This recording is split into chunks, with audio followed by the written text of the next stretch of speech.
cómo se rompen enlaces, cómo se forman enlaces nuevos, cómo se reordenan los átomos. Eso es lo que estudia el mecanismo de la reacción.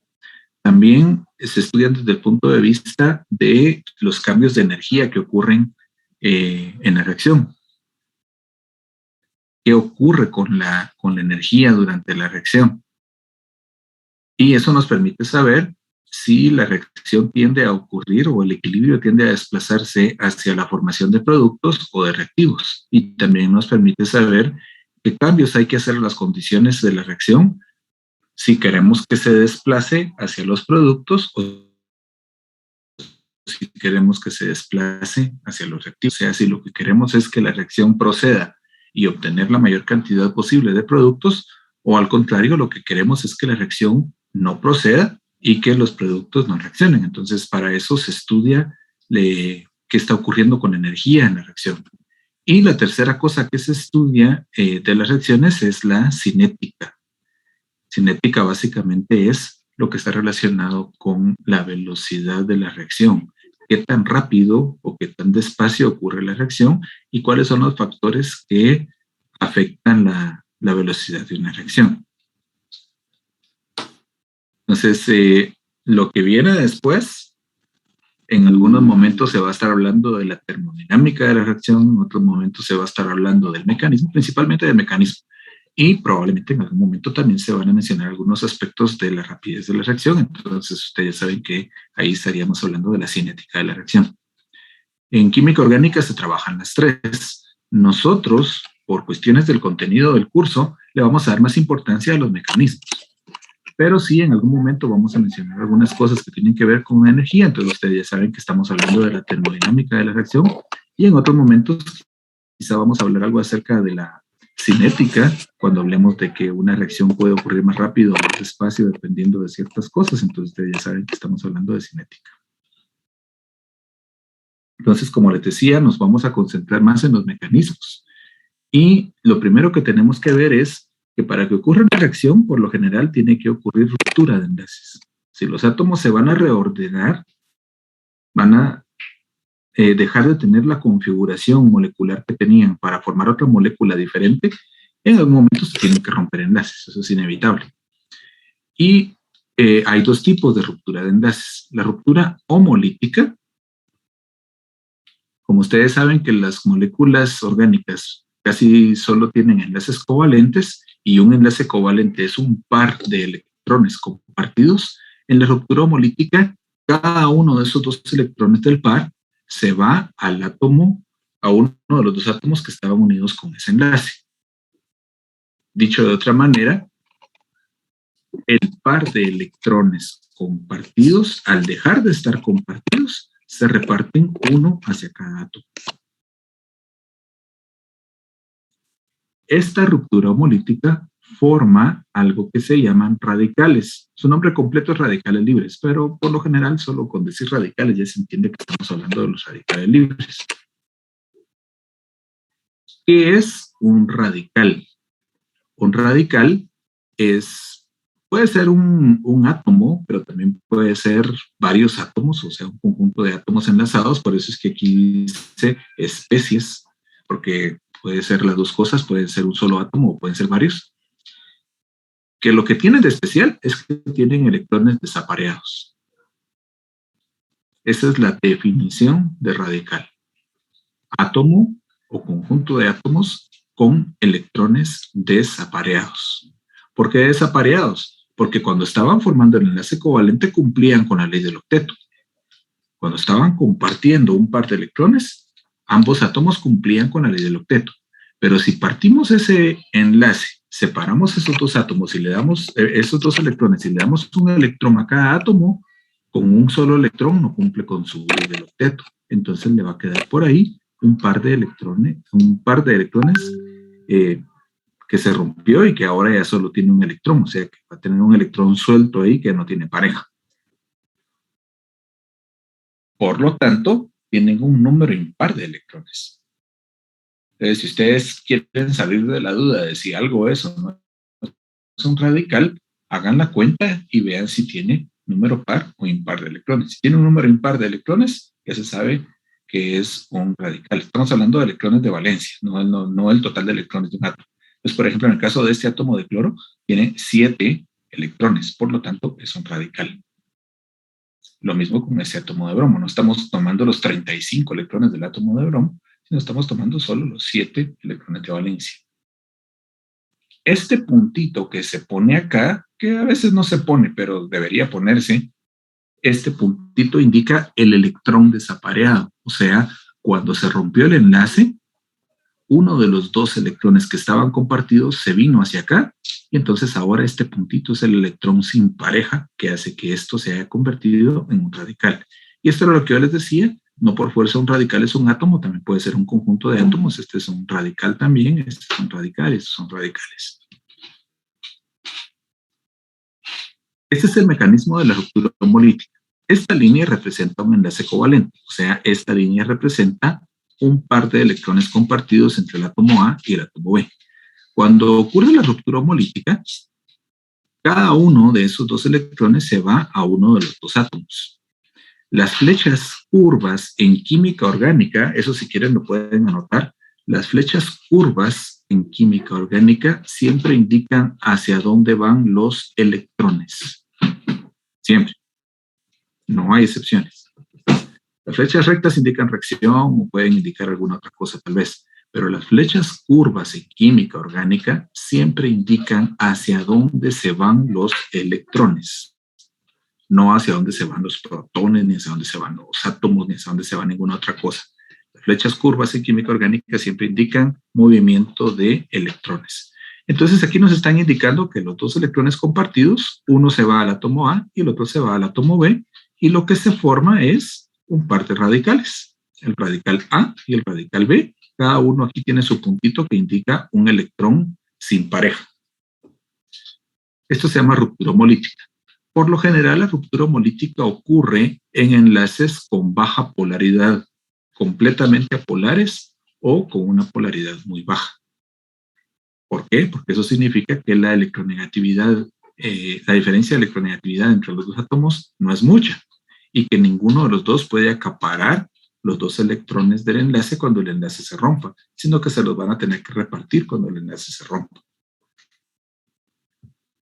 En cambio, la ruptura heterolítica, ya se imaginan ustedes de qué se trata, los 2 electrones del enlace covalente se los queda una de las especies. Ya dijimos que para este tema, especie significa átomo o grupo de átomos.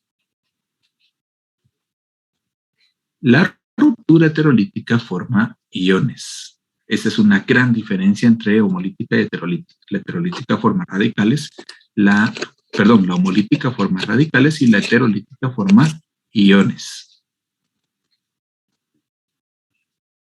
Y esto ya lo saben ustedes desde su curso de química general. El catión es un átomo con carga neta positiva, o sea que perdió electrones. O sea, esos electrones se los ganó el otro. Y el anión tiene una carga neta negativa, es el que se quedó con los electrones del enlace. Entonces, aquí solo veríamos una flechita curva, porque aquí esta flechita curva nos está indicando que los 2 electrones del enlace covalente fueron a parar al átomo B. ¿Qué podemos asegurar solo viendo esto acerca de las electronegatividades de A y de B? Que B ha de tener una electronegatividad más alta que A, porque fue capaz de quedarse con los 2 electrones del enlace. Eso significa que la ruptura heterolítica ocurre entre átomos que tienen enlaces de alta polaridad. O sea, que la diferencia de electronegatividad entre los 2 átomos que estaban enlazados es alta. Y por lo tanto, el más electronegativo tiene la fuerza suficiente para quedarse con los 2 electrones del enlace. Entonces aquí lo que va a ocurrir es esto. El que completaba su objeto con los 2 electrones del enlace y perdió ambos, ahora adquiere una carga positiva, porque de estos 2 electrones, uno lo había puesto A. Y como ahora se fueron los 2 a B, a ahora le va a faltar un electrón y por lo tanto A tiene carga positiva. El que se quedó con el par de electrones que está representado por estos 2 puntitos es B. Y como tiene un electrón de más, porque él cumplía su octeto compartiendo un electrón, pero ahora tiene dos, entonces tiene carga negativa. ¿Hasta aquí va claro el asunto o voy muy rápido? Yo creo que todo esto ya lo habían visto, ya habían hablado de esto o les aparecía por ahí en algún trabajo. ¿Va claro el asunto hasta acá? Sí, ingeniero. Sí, ingeniero. Bueno. Lo del mecanismo de una reacción siempre tiene tres etapas. La etapa de iniciación.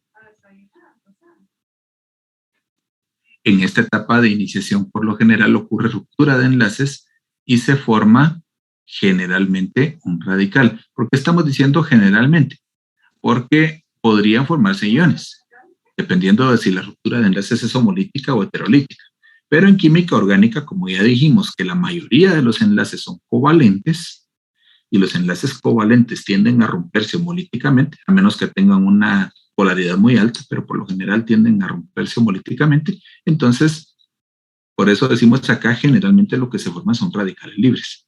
No es que siempre se formen radicales libres. Si la ruptura de enlaces que ocurre en la iniciación es heterolítica, entonces se van a formar iones. Pero el punto es que se forma un intermediario reactivo. ¿Qué es un intermediario reactivo? Es un átomo o un conjunto de átomos que no tiene una existencia independiente así, sino que inmediatamente va a ir a buscar con quién reaccionar.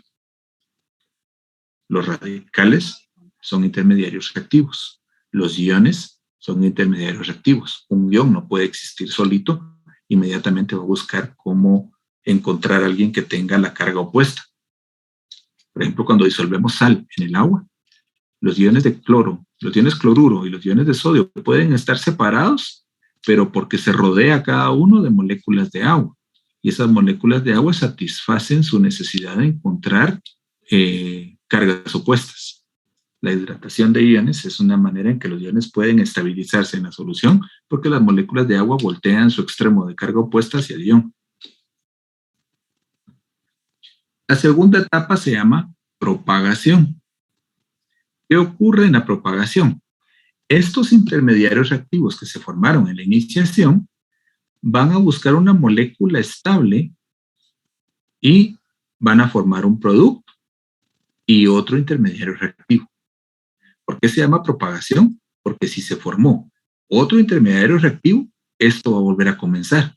Y ese intermediario reactivo va a buscar otra molécula estable y va a formar otra vez producto y otro intermediario reactivo que otra vez va a ir a buscar una molécula estable y va a formar un producto de otro intermediario reactivo y así se va a seguir repitiendo el ciclo hasta que se acaben los intermediarios reactivos o se acaben las moléculas estables con que reaccionar. Y entonces en ese momento ocurre la tercera etapa. Bueno, esto es lo que les decía. Este proceso, este ciclo, por eso se llama propagación. Este es un como ciclo donde se está regenerando el intermediario reactivo y vuelve a reaccionar y vuelve a generar un intermediario reactivo que vuelve a reaccionar y así. El proceso se sigue repitiendo hasta que se agota el reactivo o el intermediario reactivo. Con cualquiera de los dos que se agote, la cosa se detiene. Y en ese momento comienza la fase de terminación. Se consumen los intermediarios reactivos y ya no se generan nuevos. Entonces, si se dan cuenta aquí, en los tres casos en la jugada están los intermediarios reactivos. En la iniciación se forman intermediarios reactivos. En la propagación, un intermediario reactivo forma otro y ese ciclo se repite. Y en la terminación se agotan los intermediarios reactivos. Entonces aquí la palabrita que se repite en las tres etapas son los intermediarios reactivos. Y ya dijimos que generalmente son radicales libres. La terminación produce solo moléculas estables. O sea que al final de la reacción lo que va a haber son solo moléculas estables. Ya no va a aparecer ningún intermediario reactivo porque se agotó. Vamos a verla en el caso de las reacciones de los alcanos. Y vamos a usar como ejemplo la cloración de metano, que ya la habíamos visto en una animación ayer. Solo que ahora la vamos a ver más despacito. Esta es la misma animación. Pero que ahí no comenzaba. Comenzó por otro. Ahí comienza. Hay una ruptura homolítica. Se forma un radical. ese radical reacciona con una molécula estable y se forma otro radical que se une con este radical y ahí se acabaron los radicales y ocurrió terminación y se formaron solo moléculas estables. Esto ya sabíamos qué es lo que ocurre en esta reacción. Metano reacciona con cloro gaseoso. Esto tiene que iniciar por medio de radiación ultravioleta. Se forma clorometano y ácido clorhídrico o cloruro de hidrógeno. Entonces, si quieren, volvamos a ver la ruptura homolítica. Este radical reacciona con una molécula estable, forma un producto, el HCl, y otro radical. Reacciona con otro radical y en la terminación se forman solo moléculas estables. Lo vamos a ver paso por paso. En la iniciación, la luz ultravioleta provoca una ruptura homolítica del enlace cloro-cloro y entonces se forman dos radicales de cloro. Entonces recuerdan que la iniciación es formación de radicales y eso es lo que está ocurriendo ahí. Ocurrió esto. Esto es lo que ocurre en la iniciación de esta reacción. Ya que la reacción inicia con que la radiación ultravioleta tiene energía suficiente para romper este enlace y como es una ruptura entre átomos que tienen exactamente la misma electronegatividad, no podía ser de otra manera más que homolítica. Y cada uno se queda con uno de los electrones del enlace. Ahora van a tener solo 7 electrones de valencia y por lo tanto, como tienen un número impar de electrones de valencia, es un radical. Aquí se formaron dos radicales. Luego, esos radicales van a ir a buscar moléculas estables. Por ejemplo, este radical de cloro encuentra a esta molécula estable de metano, reacciona con ella para formar una molécula estable. Este es un producto, pero lo importante es que aquí formó otro radical. Y este radical puede ir a buscar una molécula estable para formar un producto y otro radical. Entonces, si se dan cuenta aquí, se está volviendo a formar el radical que dio origen a todo. Un radical de cloro se terminó formando al final y ese radical de cloro es el mismo que comienza aquí todo el asunto. Entonces, este ciclo se puede repetir porque comienza con un radical de cloro y termina con la formación de un radical de cloro que puede volver a iniciar el proceso. Entonces, la propagación se repite muchas veces. Por eso dice acá que los radicales libres se usan, pero también se vuelven a producir, se regeneran. Entonces, esto es lo que ocurre. Este radical de cloro, en la primera parte acá, formó un radical metilo y cloruro de hidrógeno. Y luego este radical metilo fue a buscar una molécula estable, en este caso una molécula de cloro, reaccionó con ella, formó un producto que es clorometano y se volvió a regenerar el radical con el que comenzó todo. Y luego, en la terminación, solo se consumen radicales. Aquí, este radical encontró a este radical y se juntaron para formar una molécula estable de cloro. Este radical encontró a este radical y se juntaron para formar una molécula estable de clorometano. Y como ahí la junta de radicales puede ocurrir de cualquier forma, también puede pasar que este radical metilo encuentre a este radical metilo y se junten y formen una molécula de etano. Aquí se nota que en las reacciones de química orgánica se forman mezclas de productos. Noten que aquí se están consumiendo radicales, pero ya no se forman radicales nuevos. Eso es característico de la terminación. En la terminación no se forma ningún radical. Entonces, esto es lo que ocurre. En la primera, dos radicales de cloro forman una molécula de cloro gaseoso.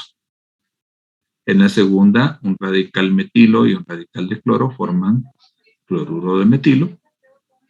Y en la tercera, dos radicales metilo forman una molécula de etano. Puede ocurrir cualquiera de las tres, entonces la reacción va a formar una mezcla de estos tres productos. Obviamente lo que nos interesa, en este caso me imagino, sería que se forme clorometano, pero inevitable va a ser que se forme una pequeña cantidad de cloro y que también se forme una pequeña cantidad de etano que después va a haber que separar de la mezcla. Aquí está todo junto. Yo creo que aquí no es necesario que lo tengamos. Es una animación, así que aquí podemos ver todas las partes, la formación de radicales libres. Está algo lentita, ojalá que no nos quite mucho tiempo. Es una ruptura homolítica del enlace cloro-cloro. La propagación, donde un radical reacciona con una molécula estable, como en este caso, y se forma otro radical, como en este caso, que también se forma otro radical, y entonces estos radicales están reciclando. En la terminación solo se consumen radicales, pero no se forman más radicales, solo se forman moléculas estables. Ya vimos estos tres casos. Entonces, permítanme un ratito que aquí se me termina una presentación, pero seguimos con la otra.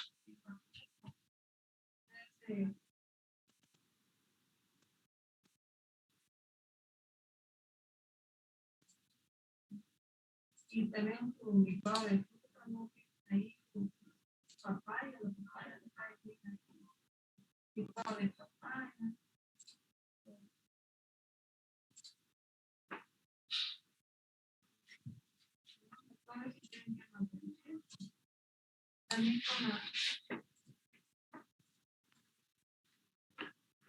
Bueno, esta es la parte que les interesa a ustedes. Bueno, ya vimos algunas cosas que también necesitaban ver, pero esta es la parte que yo creo que les va a servir más para soporte. Las reacciones de los hidrocarburos insaturados. Cuando decimos insaturados son los que tienen enlaces dobles o triples. Permítanme que esto no da clic. Ahí está. Esto no lo podemos saltar, la verdad, no. Yo creo que ni siquiera lo vieron. ¿Cómo calcular el grado de insaturación? ¿Les suena esto o no lo vieron? No lo vimos, ingeniero. No, a lo mejor para ganar tiempo y ir a lo que sí les importa, nos vamos a saltar esta parte. Y vamos. Reacciones de adición electrofílica. Primero aclaremos qué es un electrófilo. Un electrófilo, ya dijimos que significa especie química. Especie es cualquier cosa. Entonces aquí puede ser un átomo, puede ser una molécula, o incluso puede ser solo una región, una parte de una molécula, donde hay deficiencia de electrones, donde los electrones son escasos.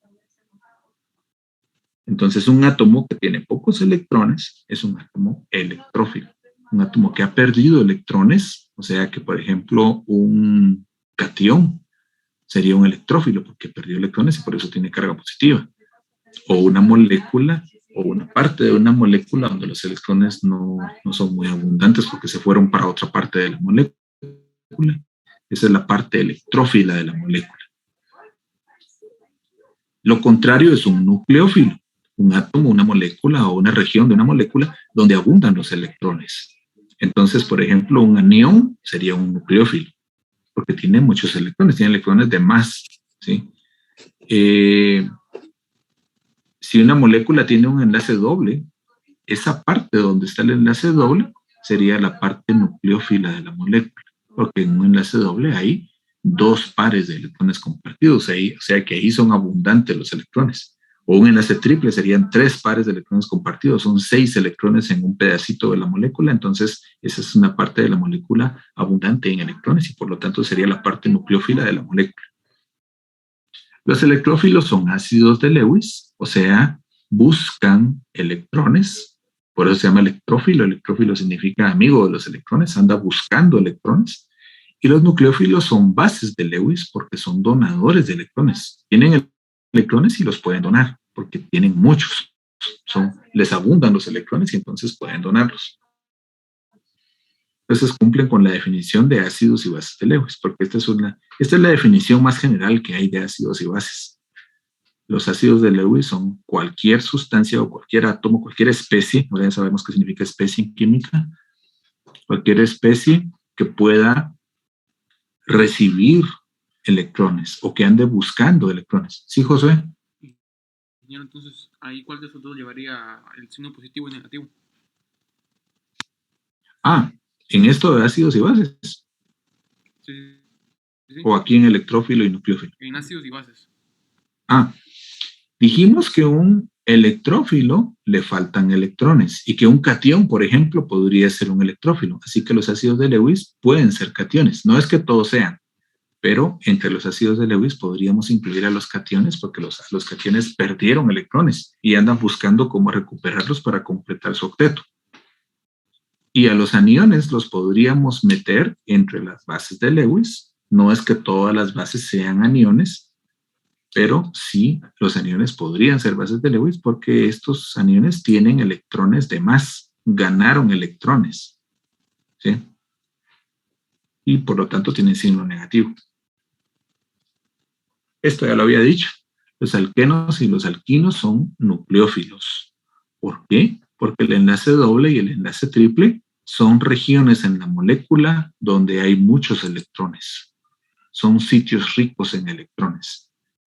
Entonces, por eso es que la parte que reacciona en la molécula de un alqueno o de un alquino casi siempre es la parte donde está el enlace doble, porque ahí hay muchos electrones deseando irse a otro lado. Entonces, esa es la parte que reacciona fácilmente en los alquenos o los alquinos. En las reacciones de adición electrofílica, voy a explicar por qué se llaman así, la zona donde hay un enlace múltiple atrae electrófilos. Recuerden que los electrófilos andan buscando electrones. Y como donde está el enlace múltiple hay muchos electrones, entonces atrae a los electrófilos. Y estos electrófilos se adicionan al compuesto, se enganchan, digamos, o se insertan en el compuesto. Y por eso se llama adición, se agregan al compuesto.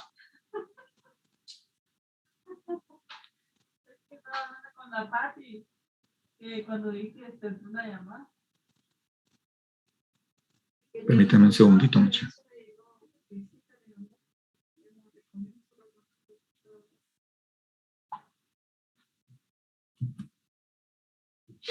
Y hay varios tipos de adición electrofílica. Estamos hablando específicamente de las que les ocurren a los compuestos como alquenos o alquinos que tienen enlaces múltiples. La halogenación, la hidrohalogenación, la hidrogenación, estas tres, estaba pensando todavía en aquellas cuatro. Halogenación, hidrohalogenación y la hidrogenación. Son muy parecidas, la verdad. Yo creo que aquí la que da un poquito más de trabajo es la hidrohalogenación, y ustedes ya saben por qué.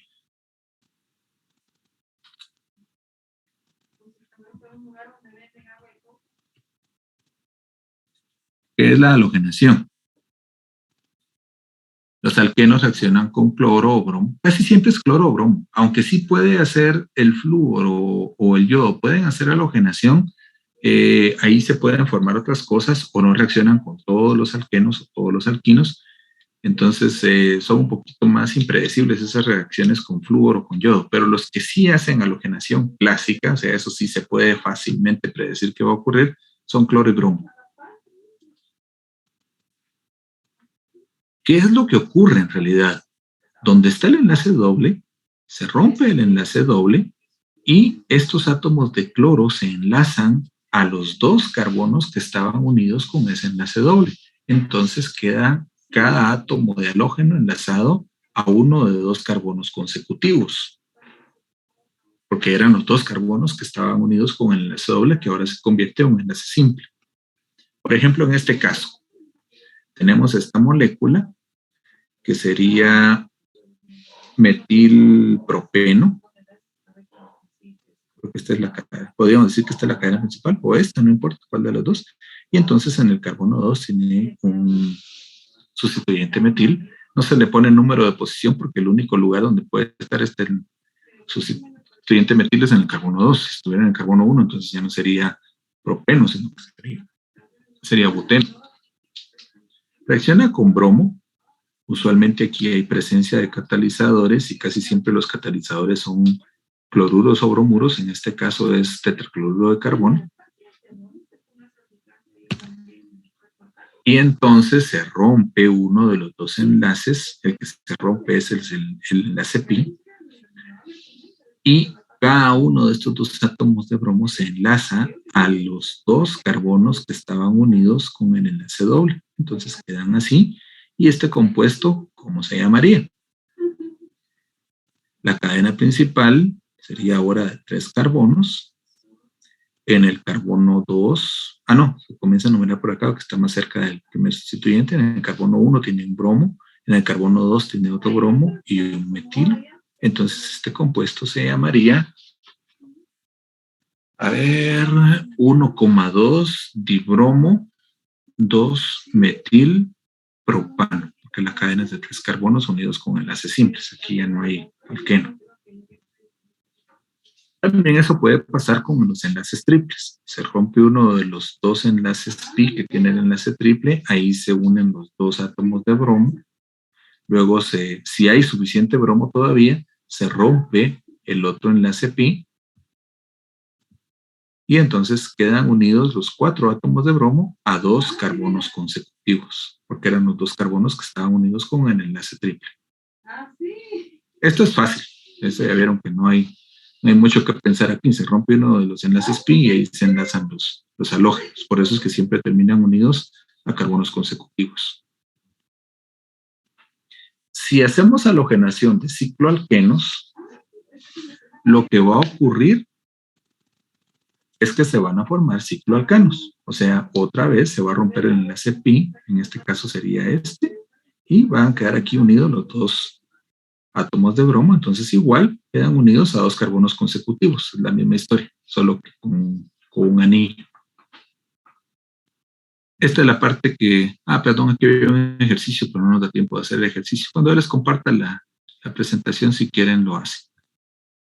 Ahí está resuelto. No lo vamos a saltar todo.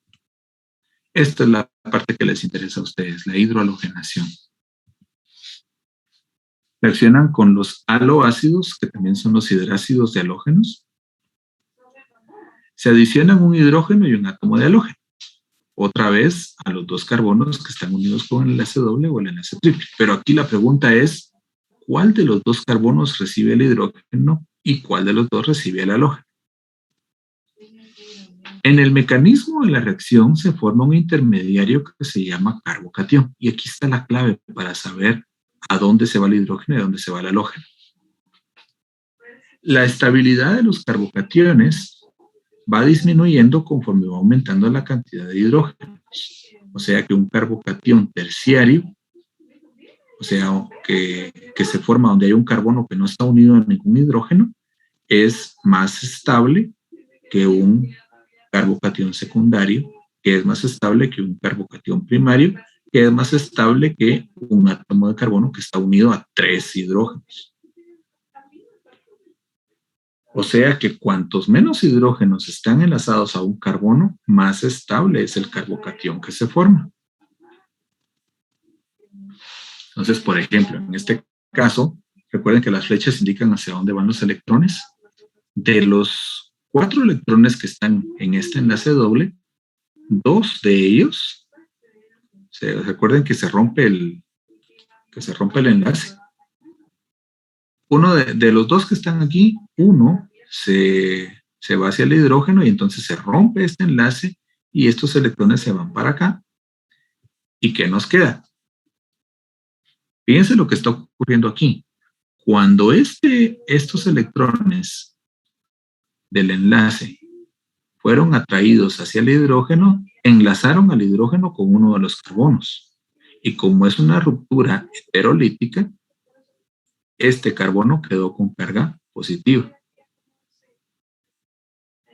Este átomo de bromo se quedó con los 2 electrones de este enlace y entonces ahora completó su octeto, pero tiene carga negativa y ustedes ya saben qué va a pasar aquí.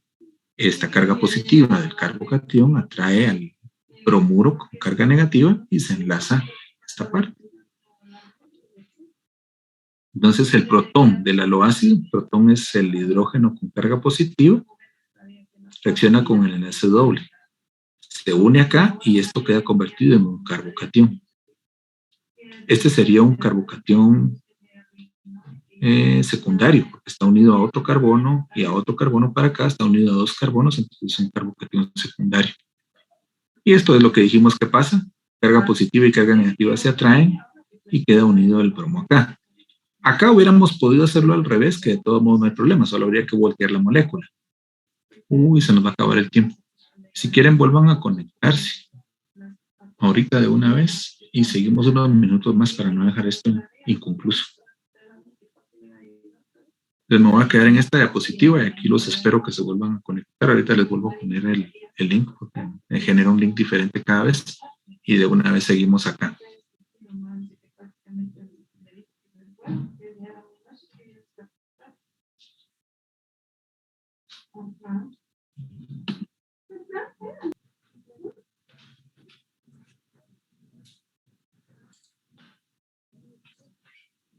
Bueno, continuamos. Decíamos que aquí lo hubiéramos podido poner el hidrógeno en cualquiera de los dos carbonos y bromo en el otro, porque la molécula es simétrica. Los dos carbonos son carbonos secundarios. Están unidos solo a otros dos carbonos. Entonces, como son iguales, cualquiera de los dos recibe el hidrógeno y el otro recibe el bromo. Pero, ¿qué pasa cuando no es así? Y esa es la parte interesante de la hidrohalogenación.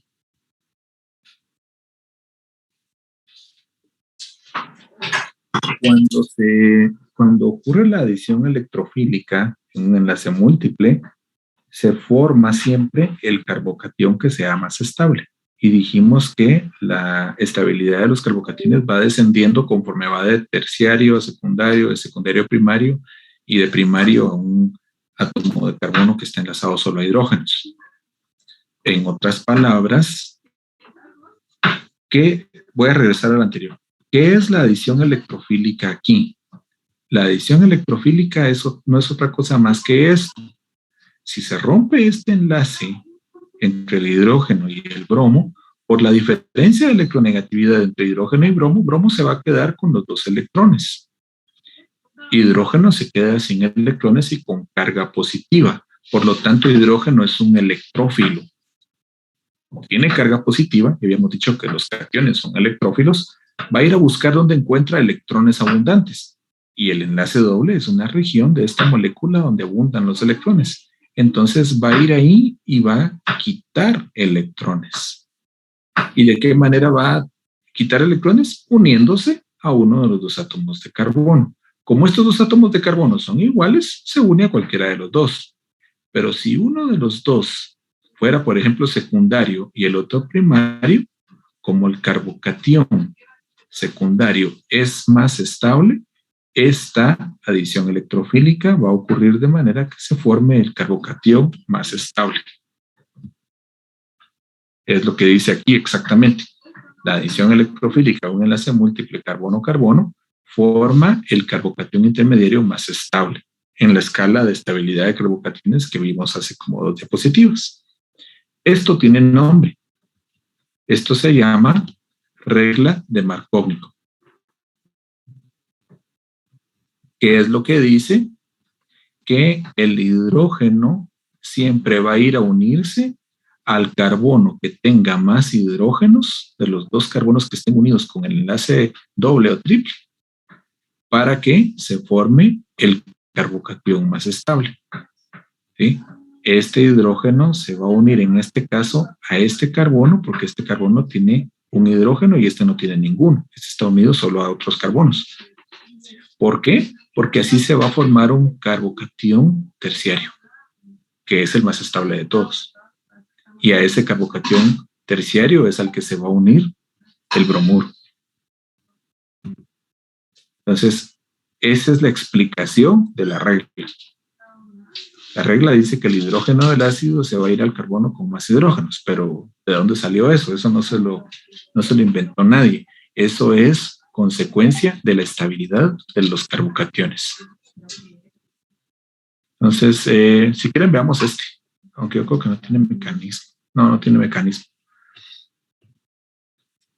Pero la idea es este hidrógeno de estos dos carbonos, de estos dos carbonos, se va a unir al que tiene más hidrógenos. Este de la punta es CH, porque tiene 3 enlaces, entonces el cuarto enlace lo forma con un hidrógeno, y este carbono es solo carbono, porque tiene 3 enlaces para acá y otro para allá, entonces ya no tiene hidrógenos. El hidrógeno entonces se va a ir a unir al carbono que todavía le quedaba un hidrógeno, y el bromo se une al carbono sin hidrógenos, y por eso es que el bromo terminó acá en la posición 2. Esa es la famosa regla de Markóvnico. Y la hidrogenación es igual de fácil que la halogenación, solo que con hidrógenos.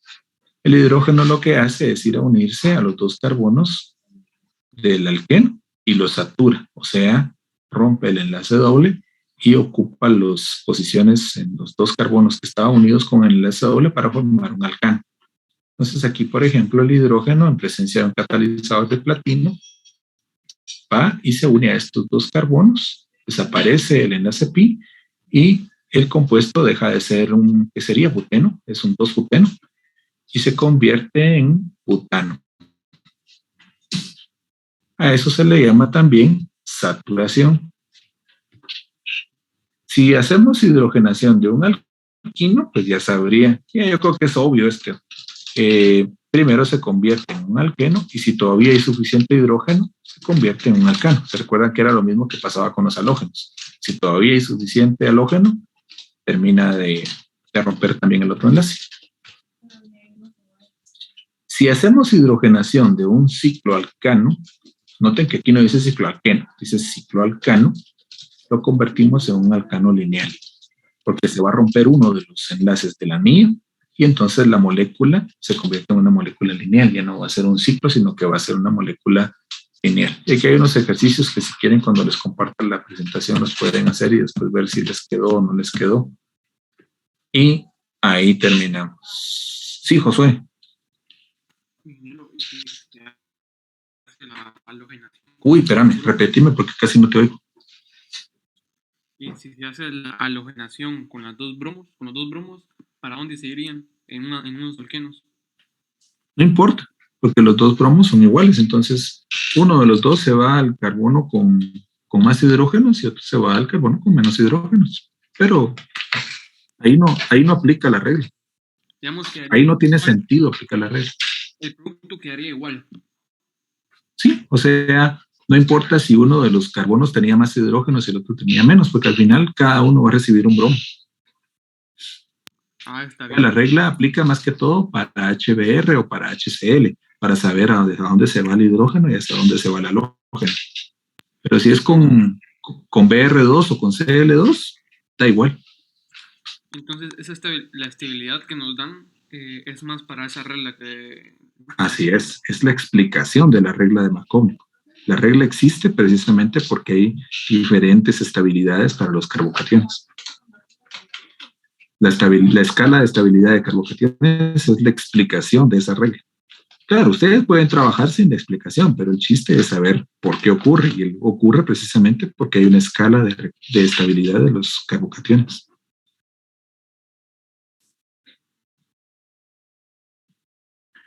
Bueno, ya voy con la otra sección ahorita, así que yo les comparto esta presentación. La de ayer también no se las he compartido. Voy a compartir las dos presentaciones dentro de un ratito y el documento que les comenté que tenía por ahí para que... Es como otra vez esta explicación, pero quizá con otras palabras o con otros ejemplos. Entonces, espero que les vaya bien en su corto, mucha. Lean bien. No hay cosa peor que saber algo y contestarlo mal porque no lo leyó mal. Eso sí da coraje cuando uno sí sabía algo y lo tuvo malo, no porque no sabía, sino porque leyó mal. Así que lean bien, lean despacio, respondan hasta que estén bien seguros de que están respondiendo lo que les están preguntando y siempre revisen sus respuestas. Deseo buena noche, pues, y disculpen que lo deje así tan de golpe, pero ya la percepción me está esperando. Gracias, sí, feliz noche. Vaya, pasen buena noche. Buenas noches, chicos.